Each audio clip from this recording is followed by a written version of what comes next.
Hi everyone, Ollie here and welcome back to the channel, doing another one of these weekly update videos. And we've hit the end of week 2. AC1 is going by so ridiculously quickly, and there's just been a lot on for us to get used to going back. Now we're spending one full day a week on the wards in preparation for going clinical full-time after Christmas. And we've got a lot of new skills to learn between now and then, so we're actually a bit more useful on the wards and we're able to do a bit more. I'm going to talk about that in just a sec, because I really need to start this video by doing a little plug for my friend and housemate Ollie. Last Sunday, after I filmed the video then, that evening we actually went out to see him play. He's a really good musician, excellent guitar player and singer, so we went down to a bar in Coventry called Millsy's to go and see him play. He's on Instagram. I'll leave links to all his social media stuff in the description of this video, but be sure to go and check out his music when you get the chance. So as I just said, we've been spending one full day in the clinical trusts where we are. I'm based at George Eliot Hospital in Nuneaton at the moment, one of the smaller hospitals. Some people are at University Hospital.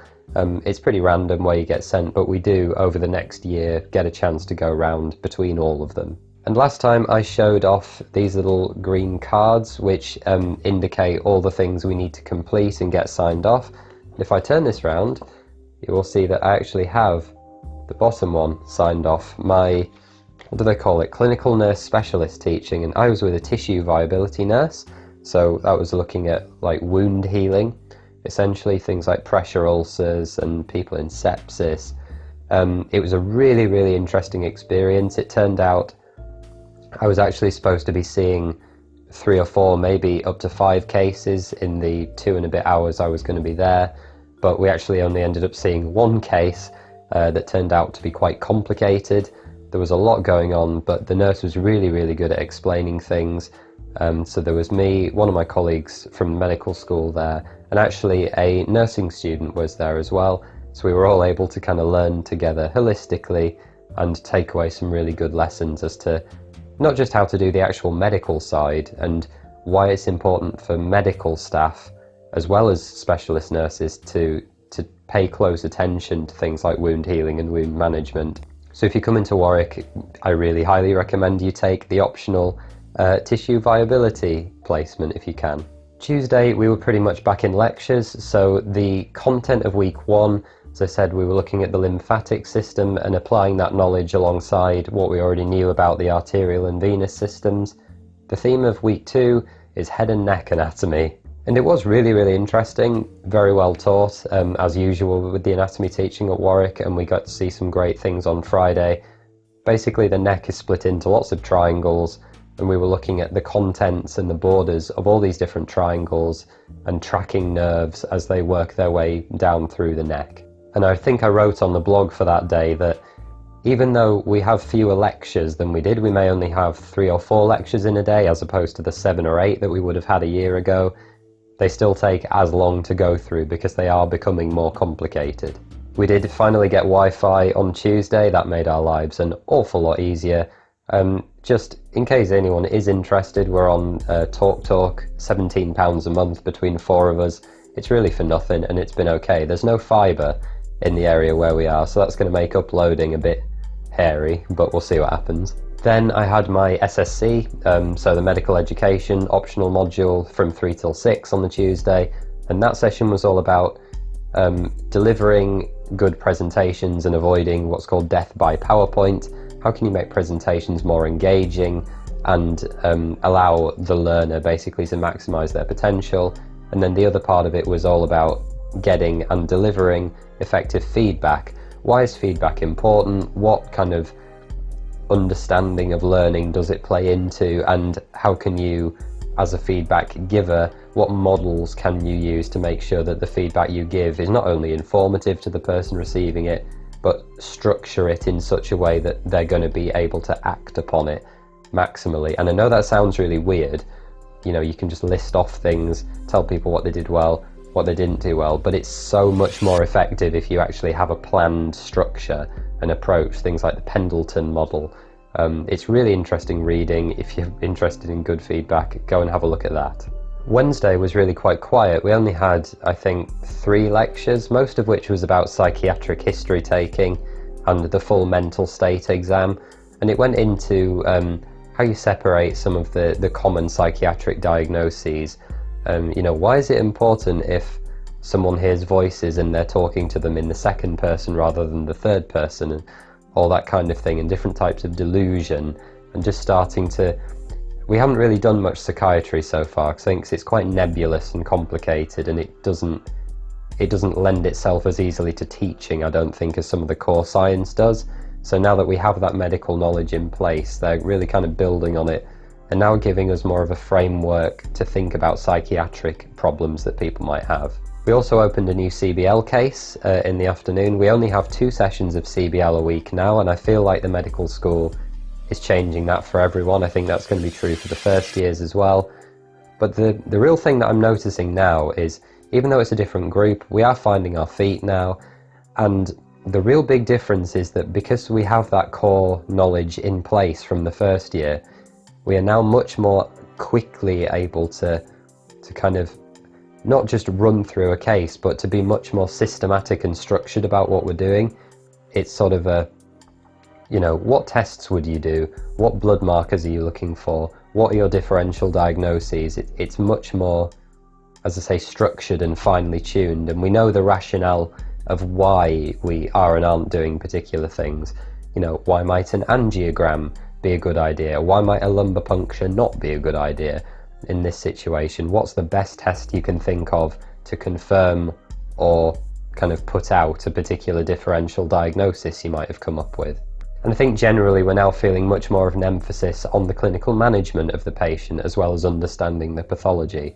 The first year, if there are any first years watching this, your job, focus on the pathology and the preclinical science. I'm going to keep emphasizing that, but only I think once you've been all the way through and got all your knowledge in place, should you then start trying to tackle management early.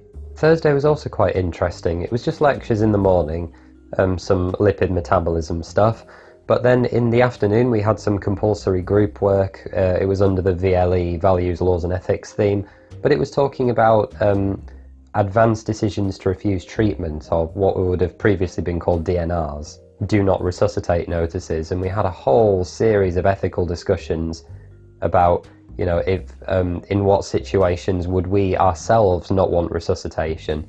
And some of us feel quite strongly that CPR, particularly if we were close to death at the point it happened, it's just not something we would want. I think maybe we have a slightly different perspective, having been on the wards at least a little bit, but what I thought was quite nice to see, was quite unifying, was that we all, it's not so much about euthanasia, but none of us really have the motive to prolong life at any cost, which is something that I've argued with people about in the past. I think sometimes personally the kind of thing to do is just let people go rather than just keep medicating them forever when they have no quality of life. And so we were having all these discussions. We tried to fill in ADRT forms ourselves just to see what it's like when a patient has to do it, coming up with all the myriad of conditions and situations in which you may or may not want various treatments. I, for example, wouldn't want to be on long-term ventilation. If I knew I was going to be put on a breather and I wasn't going to come off, I just wouldn't go on. I think I'd want to leave it at that point, It's a really difficult topic, but I'm glad that we were able to have that discussion as a group. Then Friday in hospital at UKCAT for our last ever taught anatomy session with the plasternuts in the surgical training centre, I should say, which is really sad. It was all head and neck, looking at the vasculature, the thyroid, all the nerves, the triangles, so on. Really good demonstrators, some new ones that I've not met before. But yeah, we had that in the morning. Then me and Ollie, who I mentioned earlier, we went for some food, swatted up on a bit of neuro, because every week we try and go to the optional neuro teaching. And that was it was a presentation of an interesting case by one of the neurosurgical trainees. And it's a really cool environment because they present these interesting cases and they're intended as training for the trainee neurosurgeons.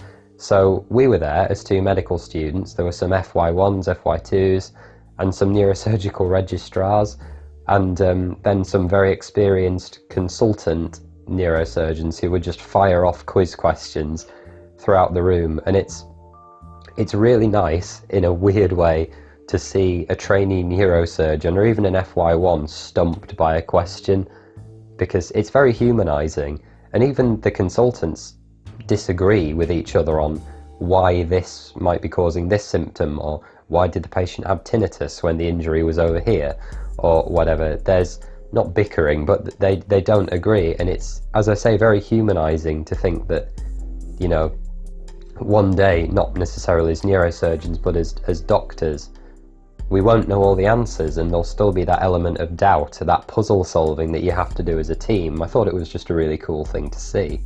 So that was Friday. Saturday and Sunday. Saturday, I should say, I went to my friend Deepika. It was her birthday. We went to an Indian-themed birthday party, which was really, really nice. Had a really good time. Loads of people dressed in really ornate, lovely Indian gowns. I think Tom had borrowed someone's wedding suit. Really gone all out. Everyone looked great. I came back, got back at 4:45 this morning, had to be up at 10 to take delivery of a freezer that we've ordered for the house because we all want to bulk prep food. Also had a bike come today, so bike, I bought a helmet from Emily, I've ordered some lights and a lock. So I live now about 10-15 minute cycle from the medical school, which is really, really convenient, and biking is just going to make it so much more easy to get to the med school whenever I want to study. I can go in on a weekend quite happily. But my bank account has taken a bit of a hit this weekend because there's been the bike, the freezer, and a new camera with a lens to go along with it. I'm finally upgrading. I'm currently using, this is a Canon EOS 600D, or the Rebel T3i. You may have heard it referred to as. It's a pretty low-end DSLR, but I'm switching to a Panasonic Lumix GH4. The main upshot of that is that I'll be able to shoot video in 4K, which I'm so excited for. It'll just allow me to do a lot more in terms of reframing and just having higher quality content, basically. So that's where we are. Lots of changes to come. Got the bike, got the freezer, got a new camera on the way, and tomorrow, full day in hospital, again at George Eliot in Nuneaton. In the morning, me and Ollie, I think, are both doing venipuncture. We're learning how to take blood.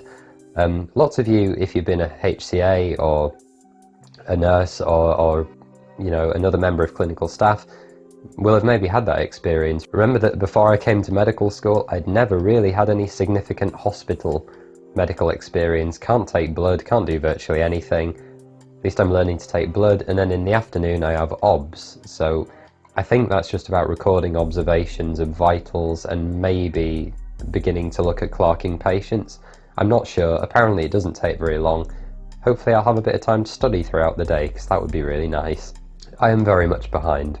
I'm about a week behind on my lectures, given that we've got the new fresher students joining us, the new first years this week. We've got Meet the Parents to come on Tuesday, where me and Tom will meet our medic children. Just a reminder as to what that is. It's like a mentorship scheme, so we basically get 2 first year students to look after and kind of make sure they're okay. So we'll be meeting and mingling with them this week. And yeah, it's just busy, busy, busy. Always things to be doing. So this has gone on way too long, guys. Thanks very much for watching. Please be sure to hit that like button for me, leave a comment, subscribe to the channel, and don't forget to go and check out postgradmedic.com for more free video content just like this, and my daily blog of life here at Warwick Medical School on the graduate entry program. Take care, and I'll see you in another video. Bye-bye.